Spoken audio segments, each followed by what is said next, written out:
Hello friends, আসসালামু আলাইকুম। Welcome back to my channel. আশা করি ভালো আছেন। আজ শেয়ার করছি চিকেন লটপটি। আমাদের দেশি হোটেলগুলোতে চিকেন লটপটি একটা খুবই ট্র্যাডিশনাল আইটেম।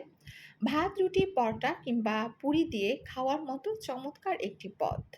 দেখে নিন বুটের ডাল দিয়ে চিকেন লটপটি রান্না করার পদ্ধতিটি।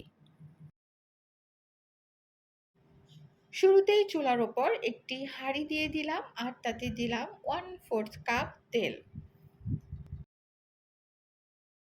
আর তাতে দিলাম 4টি এলাচ, 2 টুকরো দারুচিনি, 6টি লবঙ্গ, ছোট সাইজের 2টি তেজপাতা। এবার গরম মশলাগুলো ভেজে নিলাম। গরম মশলা থেকে যখন সুগন্ধি ছড়াবে তখন দিয়ে দিলাম 1/2 কাপ পেঁয়াজ কুচি। এবার পেঁয়াজ কুচি ভেজে নিব।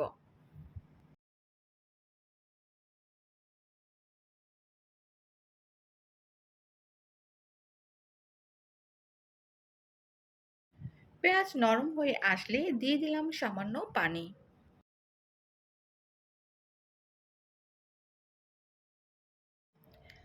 এবার দিলাম 1 টেবিল চামচ আদা বাটা, 1 টেবিল চামচ রসুন বাটা, 1 চা চামচ মরিচের গুঁড়া,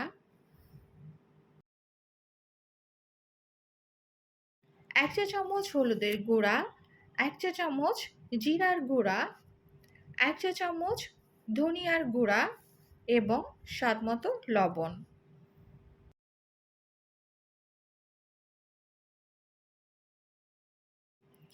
এবার সব মশলা খুব ভালোভাবে কষিয়ে নিব। কষানো হলে দিয়ে দিলাম মুরগির হাড়ের অংশ অর্থাৎ গলা, পাখনা, কলিজা, পা ইত্যাদি। এবার মশলার সাথে মুরগির হাড়ের অংশগুলো ভালোভাবে মিশিয়ে নিব।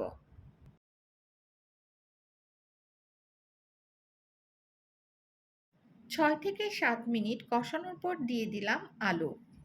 এখানে 5টি আলু আমি টুকরো করে নিয়েছি। সাথে দিলাম বুটের ডাল। এখানে 1 কাপ বুটের ডাল নেওয়া হয়েছে। আর ডাল আমি 3 থেকে 4 ঘন্টা পানিতে ভিজিয়ে রেখেছিলাম। আর ডাল ভিজিয়ে রাখার ফলে ফুলে প্রায় 2 কাপের মতো হয়ে গিয়েছে। এবার সবকিছু খুব ভালোভাবে মিশিয়ে নিলাম।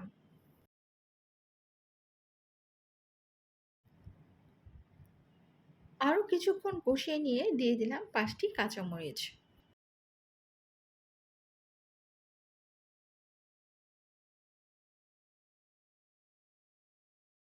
এই পর্যায়ে দিলাম 2 কাপ উষ্ণ গরম পানি সিদ্ধ হবার জন্য।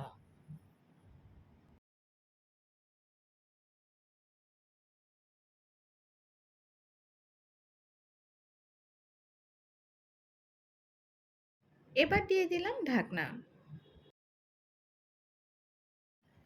ফিরে আসলাম 10 থেকে 15 মিনিট পরে। রান্না প্রায় শেষের দিকে। এই পর্যায়ে চাইলে লবণ ঠিক আছে কিনা চেক করে নেবেন। প্রয়োজন হলে দিয়ে নেবেন। আমি চেক করে নেবার পর মনে হলো আরও কিছুটা প্রয়োজন, তাই দিয়ে নিলাম।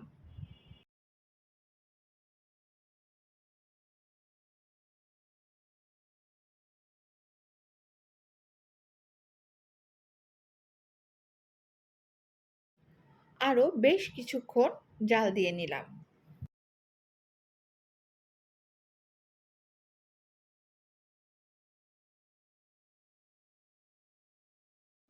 রান্না প্রায় শেষ, তবে ঝোল কিছুটা পাতলা মনে হলেও পরে ঠান্ডা হলে ঘন হয়ে যাবে। এবার পরিবেশনের পালা। তাহলে এই ছিল আমার আজকের চিকেন লটপটি রেসিপি। আশা করি সহজভাবে দেখাতে পেরেছি। যারা অলরেডি আমার চ্যানেলকে সাবস্ক্রাইব করেছেন আপনাদের অসংখ্য ধন্যবাদ। কেননা আপনাদের এই সহযোগিতা না পেলে আমার পক্ষে এতটা দূর আসা সম্ভব হতো না। আর যারা এখনও আমার চ্যানেলকে সাবস্ক্রাইব করেন নাই, অনুরোধ রইল আমার চ্যানেলকে সাবস্ক্রাইব করে নিয়ে পাশে থাকবেন। আজকের মতো এখানেই শেষ করছি। আল্লাহ হাফেজ।